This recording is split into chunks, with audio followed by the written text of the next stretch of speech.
The way you hold your knife, the way we danced till 3, the way you changed my life.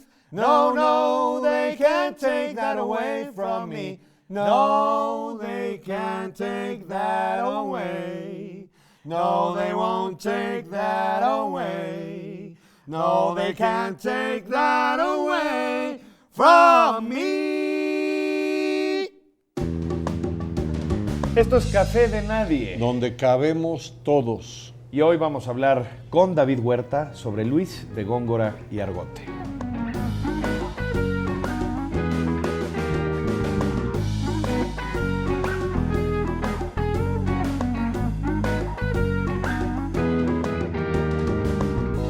David Huerta es uno de nuestros principales poetas vivos. Es autor, entre otros títulos emblemáticos, de Incurable, La música de lo que pasa, Versión, y es un verdadero privilegio contar con él para hablarnos de uno de sus autores emblemáticos, Luis de Góngora y Argote. Mi queridísimo David, gracias por estar aquí.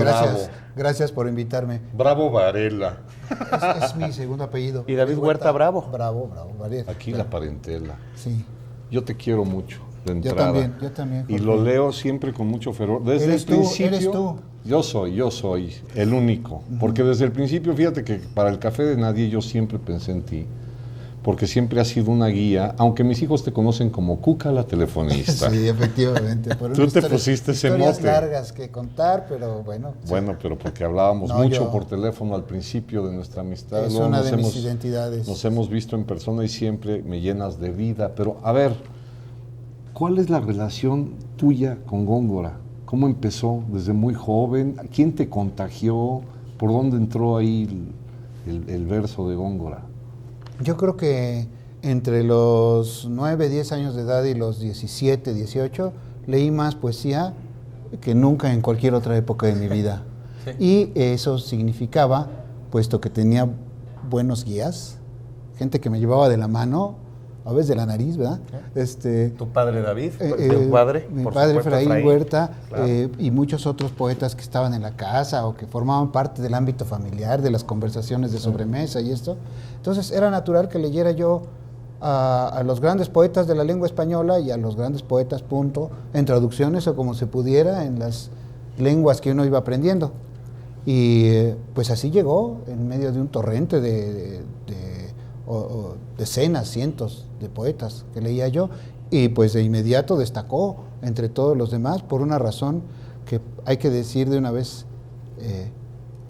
con toda contundencia, y es que el hecho de que es probablemente el más grande, o seguramente el más grande poeta de la lengua española. El más extraordinario creador y arquitecto de la lengua poética española. Sin duda, el renovador, creador también de una lengua, porque en eso consiste la grandeza de un poeta, que consiga hacer algo con la lengua de su tiempo. Y en general, la lengua en general, sí, pero también con la lengua poética en particular, que es un terreno pues acotado por las obras de los poetas, por sus manifestaciones, ¿verdad? Y él la transformó, pero iluminado por, digamos, una pasión mística, por divertirse, es decir, para las personas que no lo han leído, hay que empezar por decir que Góngora es muy fácil de conseguir. Es decir, hay muy buenas antologías, hay esta edición del fondo es muy accesible. Es decir, en internet está Góngora, se puede leer, léanlo. Ahora, sí, una vez que lo leas, hay que ubicar. Este hombre nació a la mitad del siglo XVI, ¿no? Sí, 1561. Y llega hasta el siglo XVI. Es contemporáneo, coetáneo, más o menos, de Cervantes, de Quevedo. Es un poco más joven que Cervantes, es mucho más viejo que Quevedo, claro. Es solo un año más viejo que Lope. Es la misma generación. Entonces, es un poeta que tiene mucho que ver con el romancero nuevo.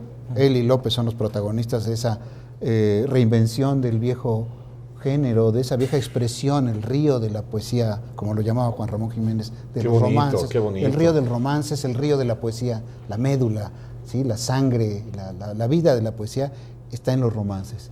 Y estos ingenios, como se decía entonces, estos hombres tan talentosos del siglo, que eran unos jovencitos en los 1680 y tantos por ahí, echaron a andar una renovación del romancero.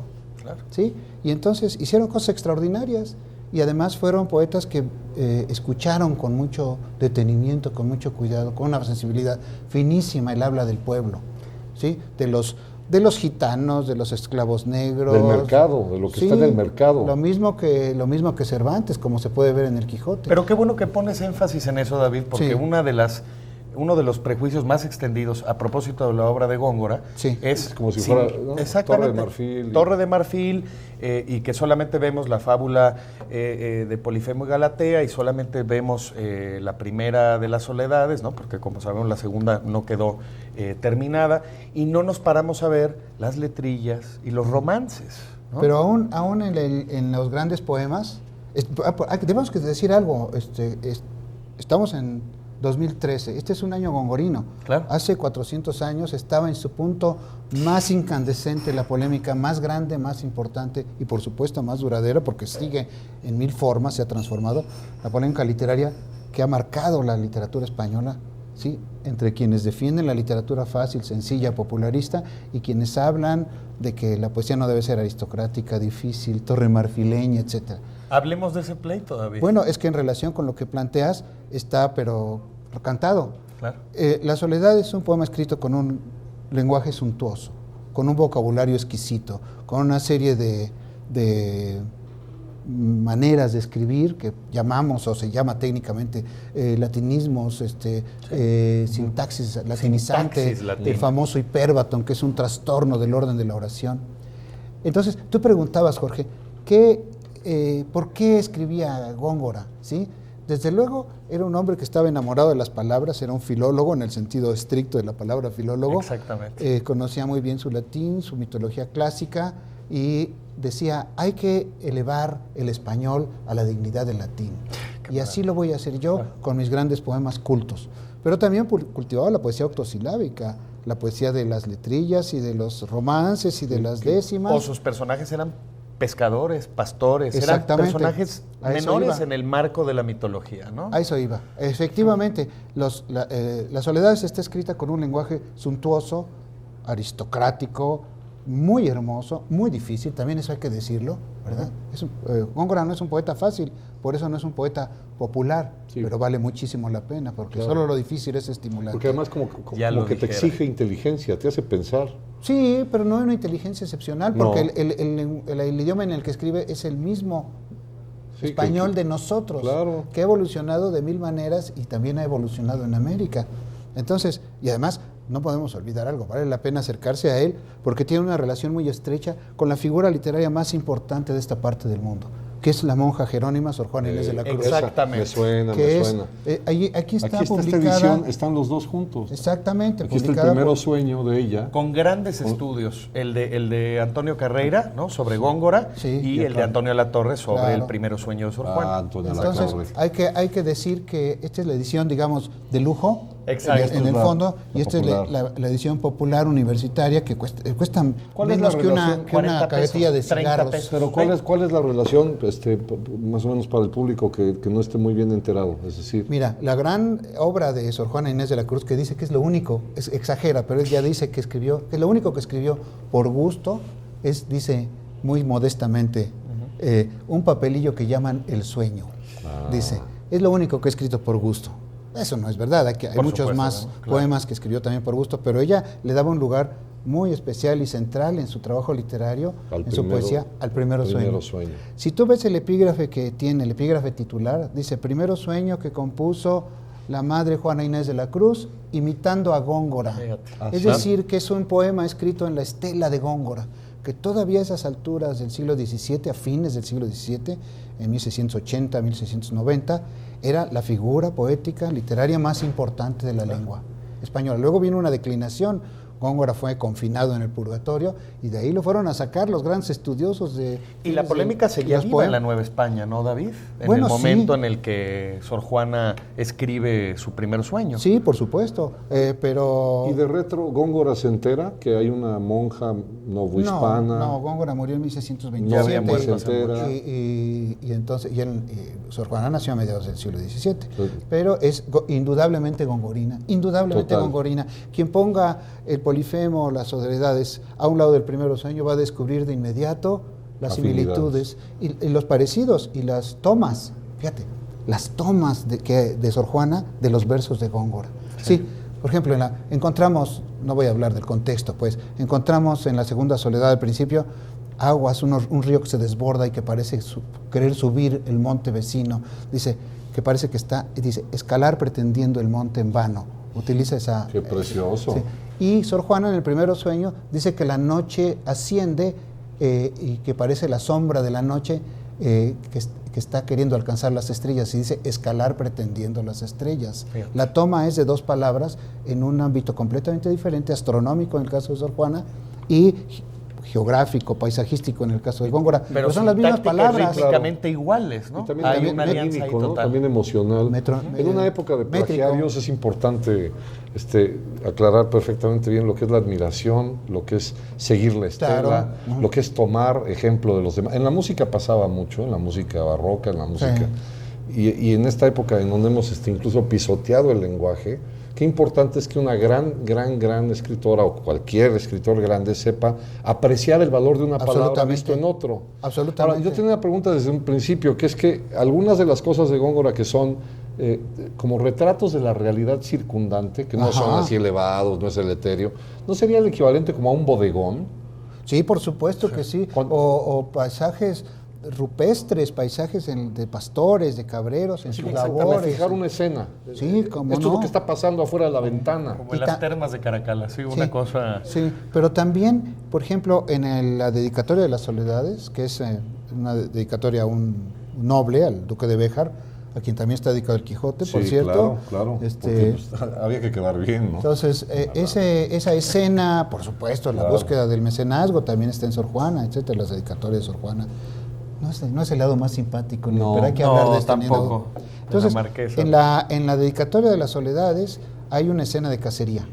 Y es, alguno de los críticos del siglo XVII lo comparó a un lienzo de Flandes. A un tapiz de Flandes, porque aparecen los osos, los jabalíes, el monte, el frío, una escena extraordinaria. Ahora, la pregunta obligada, y ahí ya creo que tiene que ver contigo también, es, ¿y Góngora sí salía? Es decir, ¿sí caminaba los campos? ¿Sí veía eso? ¿Sí? Por supuesto que sí. Él conocía muy bien el paisaje de España.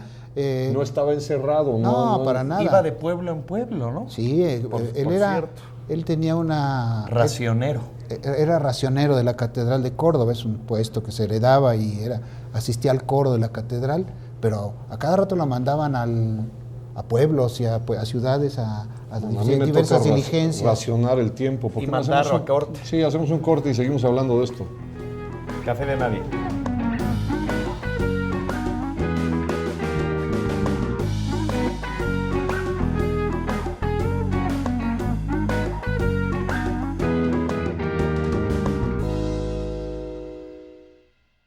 Esto es el Café de Nadie y estamos presentando en público a don Luis de Góngora y Argote, nada menos guiados de la mano de David Huerta, entrañable poeta y grande en todos los sentidos. A ver, ¿quiénes nos pueden ayudar, aparte de lo que tú has mencionado el día de hoy, a conocer mejor a Góngora? Pues en el siglo XX ha habido grandes estudiosos de Góngora. Uno de los precursores es el mexicano Alfonso Reyes. Claro, ¿sí? Me suena. Hay que invitarlo al Café de Nadie. Imagínate. Don Alfonso era gongorino. Era gongorino y gongorista. Cuestiones gongorinas. Gongorófilo. Claro. Entonces, Dámaso Alonso, que es el gran nombre de la siguiente generación, o más una generación parecida, hablaba de él como el primer gongorista. Sí. ¿no? Sí.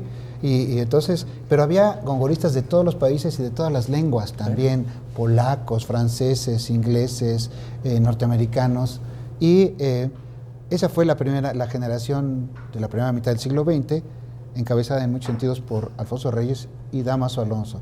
En la segunda mitad del siglo XX, un hombre nacido en 1927, año gongorino, claro. ¿sí? Un francés admirable que se llama Robert James, claro. J-A-M-M-E-S.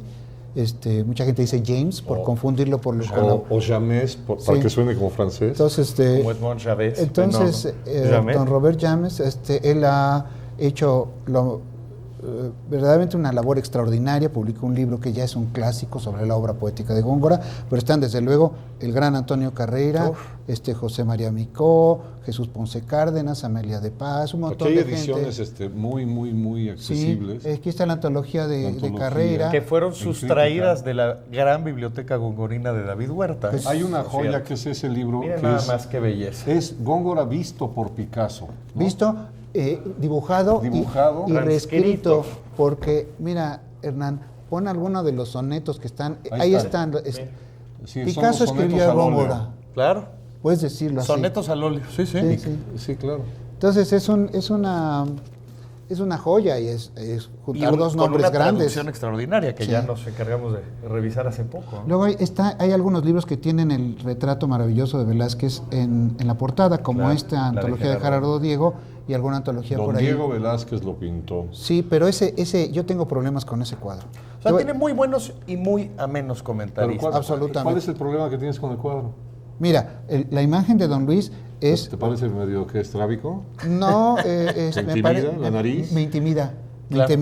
Está muy serio, está muy seco, muy adusto, muy seco. Entonces, yo creo que la opinión acerca de Góngora está determinada en alguna medida por este cuadro y lo que este cuadro transmite. Y en realidad Don Luis no era así, no era adusto, serio, intimidante, era un hombre jovial, que sabía hacer bromas, hay un anecdotario muy rico. Al menos en su juventud, ¿no, David? No, y hasta la edad madura. Y hasta la edad madura. Bueno, claro si que le gustan las cartas. Hubo ciertas amarguras por sus fracasos en la corte como solicitante, pero mira. Sí. ¿Y en la vida personal? Bueno, un hombre muy discreto, no se le saben romances, es lo contrario en alguna medida de Lope, que era un verdadero vendaval. Un tigre. Era un tigre. Un tigre de Bengala. Entonces, realmente, Don Luis iba a la catedral, participaba en el coro, y luego se iba a escribir sus poemas, y era gran amigo de sus amigos, seguramente un gran conversador, eso lo sabemos, muy ingenioso, desde niño mostraba un ingenio muy rápido. Sí, pero no llegaba al desparpajo, digamos, de lo que sabemos de Quevedo, que Quevedo sí era un desmadrito. Pues no sé... Quevedo andaba con espada y peleaba en tabernas y... Bueno, eso... Y se mofaba mucho, era muy sarcástico, ¿no?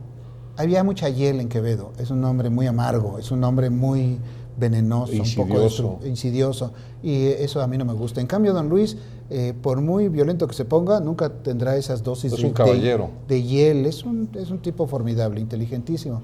Por cierto, esa pugna entre Quevedo y Góngora es un invento, ¿eh? Claro. Es un invento, como es un invento también la idea de que Quevedo es el gran poeta conceptista. Claro. Y que el gran poeta culterano es Góngora. Es exactamente al revés, porque no se sabe qué es el conceptismo, ¿verdad? Conceptismo no es la técnica para crear conceptos como los de los filósofos, sino artefactos verbales. Yo tengo una prima que creía que a eso se refería la píldora anticonceptiva.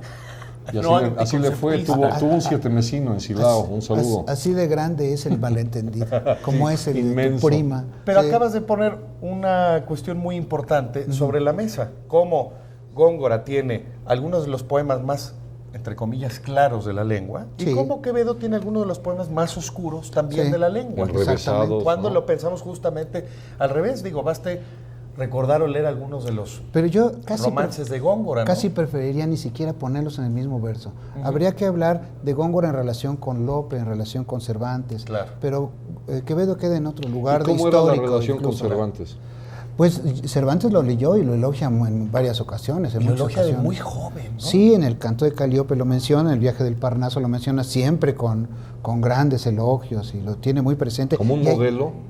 Bueno, yo creo que sí, desde luego. Porque Cervantes era un hombre enamorado de la poesía y poeta él mismo. Sí. Desde luego, siempre se nos olvida. Presumía más bien, ¿no? Él prefería presumir el viaje al Parnaso que presumir del Quijote los trabajos mismo. de Persiles y Segismunda, o el Quijote mismo. Entonces, sí, además hay que ver con cuidado cuáles son las similitudes, y hay muchas. Por ejemplo, el tema de las soledades se toca con la vida, con la manera de Cervantes de ver la vida de la gente común. Claro. Sí, este poema suntuoso se ocupa de la gente común, de cabreros, de pastores, de las mozas, extraordinario. Y le da a la gente más humilde de España lo mejor, que es el lenguaje, la lengua española llevada a sus límites de elegancia y de expresividad. Y ahí quiero volver a remitirme a la pintura, porque, bueno, independientemente de los problemas que tengas con el retrato de Velázquez, no el bodegón, pero también Velázquez retrató a los enanos, a los contrahechos, a la gente del mercado. Por supuesto. Al mismo tiempo que estaba retratando al rey. Por supuesto. ¿No? Lo mismo hacía, eso es muy interesante de esos artistas de esa época, y es de veras interesante ver cómo coinciden en la misma corte Velázquez y don Luis de Góngora. Quiero hacer una aclaración, Hernán, Jorge. Yo no soy un especialista en Góngora, yo soy un... Pero nos has contagiado. Pero qué bueno, porque sí soy un militante en alguna forma de la causa gongorina. Porque hemos sido muy injustos los hispanohablantes a lo largo de siglos, Jorge, con Luis de Góngora, ¿sí? Me desespera que la gente diga, el gran poeta es Quevedo o San Juan de la Cruz. Ahora, no, el gran poeta es Góngora, pero Dios abran los ojos. Yo quería hablar también de lo que tú has hecho, lo que tú escribes. Y yo te quería preguntar, porque yo celebro mucho cada vez que leo un libro tuyo, o cada vez que aparece un nuevo poema en una revista que todavía no pertenece a un libro. Y mi pregunta es, ¿a ti cómo te ha beneficiado ser tan fan de Góngora? Es decir, ¿tú también te has preocupado por retratar lo que está ahí? Sí, en alguna forma. Yo no estoy tan seguro de haber recibido una influencia directa de Góngora, sino de haber tenido en cuenta ese altísimo modelo de vocación y de pasión devastadora por la poesía. Hay tomas de palabras. Sin duda. Y citas. Y de ánimos. O citarlo. Sí, citarlo. Hay referencias anímicas. Sí. Bueno, y otras más directas. Y transfiguraciones de la realidad también, de las que gozan los dos, seguro, por supuesto. Bueno, ¿no? sí, yo admiro mucho a don Luis, verdaderamente siento amor por él. No me causa el menor rubor decirlo. Amo a don Luis de Góngora. Ahora, la amistad es una forma del amor, y los que te amamos, a veces yo no he sabido responder porque no he tenido la desvergüenza de preguntar. Mucha gente a mí me ha preguntado si tú viviste en España. No. Porque cuando tú has hablado de todo este universo, es como si tú transitaras. Yo siempre digo sí, pero vivió en el siglo XVII. Con la excelencia lectora que lo caracteriza. Con Tony Douglas, ¿no? Sí. Con La máquina del tiempo, ¿no? Sí, exactamente. La España que tú transitas y que tú transpiras ya no existe. No, yo vivo en el pasado y en otro país, además, que en alguna forma es este también, porque hablamos español. Exacto. Mira, ahí está Muerte sin fin, que trajo Guadalupe Alonso. José Gorostiza. Es un poema gongorino, si sabemos leer con cuidado. Sor Juana. Y también, fíjate, los más grandes poetas de este país, que son tres, me voy a meter en problemas, ahora sí. Sí. En orden de aparición, Sor Juana Inés de la Cruz, Ramón López Velarde y José Gorostiza, los tres son gongorinos. Claro. Algo debería interesarnos, Góngora, ¿por dónde va la cosa? Ahí hay algo. Claro. Otra cosa, la intromisión o la invasión de la poesía gongorina en la música popular. ¿Sí? Totalmente. En La Llorona, por ejemplo, que ayer maravilla fue y ahora ni sombra soy. Y ahora ni sombra soy. Eso viene de Góngora. Aprended flores en mí, lo que va de ayer a hoy, que ayer maravilla fui y ahora ni sombra. Y aún sombra mía aún no soy. Ahí está. Claro. Entonces, ahora, qué revelación. Sí, para la OTI. No, y además... Don Luis de Góngora. Sí, claro. Fíjate, perdón, ándeme yo caliente y ríase la gente. Ándeme yo caliente y ríase la gente, por Dios. 20 años, Góngora. Por Dios, y que es el pórtico de su obra, es extraordinario. Exacto. El amor a la vida y algo verdaderamente anómalo en los poetas del mundo, por lo menos del mundo occidental, y es su rechazo del amor sufriente. Dice, yo no quiero tener nada que ver con eso. El amor no es así, como dicen los poetas. Exactamente, es gozoso, es afirmativo, es vital. Un misterio, amor tirano. Es un misterio gozoso. Exactamente. Como fíjate, en el Rosario. Hay otra cosa que me gustaría decir, un anuncio que quiero hacer. Pronto va a aparecer, después de las investigaciones maravillosas de Antonio de la Torre sobre Sor Juana y su gongorismo, un libro que va a ser muy iluminador, que es El gongorismo en la Nueva España, de Marta Lilia Tenorio, que es un ensayo de restitución muy interesante. ¿En dónde podemos esperar eso? Creo que lo va a publicar el Colegio de México. Bueno. Ella es investigadora del Colegio de México. Donde ella investiga. Sé de que saldrá el libro pronto y debe ser. Es un viaje que todo mexicano tiene pendiente, viajar hacia la Nueva España. Exactamente. Claro. Lo hemos borrado, ¿no? Tú como historiador. Hay que ir a una agencia de viajes y decir, quiero que me prepare un viaje a la Nueva España, por favor. Sí, pues sí. Quiero ver cómo era Puebla, los caminos de tierra adentro, cómo se hablaba, claro. Todas las castas, cómo llegaban los libros, quién leía, quién no leía, quién no podía leer, cómo se bebía. Claro. ¿Quién podía beber y quién no? Todo ese universo. Y también cuando he tratado de entender a Góngora o a los autores españoles, es también viajar a qué era España en ese momento. Claro, sí. Porque es muy distinto que hoy veas al rey en la tele a lo que significaba antes la monarquía, ¿no? Creo que aquí hemos roto ya muchos prejuicios. Sí, y de veras espero. creo que ese entusiasmo, los entusiasmos lectores sirven para eso, entre muchas otras cosas. Y creo que contigo confirmamos esa hermosa frase de Pedro Salinas al respecto de nuestro lector y poeta invitado Luis de Góngora. Es un místico de la realidad, ¿no? Un místico de las cosas Qué bonito. que están en el mundo, ¿no? Exactamente. De las cosas mundanas. Y creo que contigo nos quedamos, David, para seguir con esa guía y con ese entusiasmo fecundante para leer a Góngora. Formidable. Muchas gracias, querido David. Gracias. Gracias, por venir a Hernancito. Café de Nadie. Gracias, gran Jorge. Aquí cabemos todos, pero que viva David Huerta y nos vemos La próxima. Las penas que me maltratan son tantas que se atropellan y como de matarme tratan, se agolpan unas con otras y por eso no me matan. Las penas que me maltratan son tantas que se atropellan y como de matarme tratan, se agolpan unas con otras y por eso no me matan.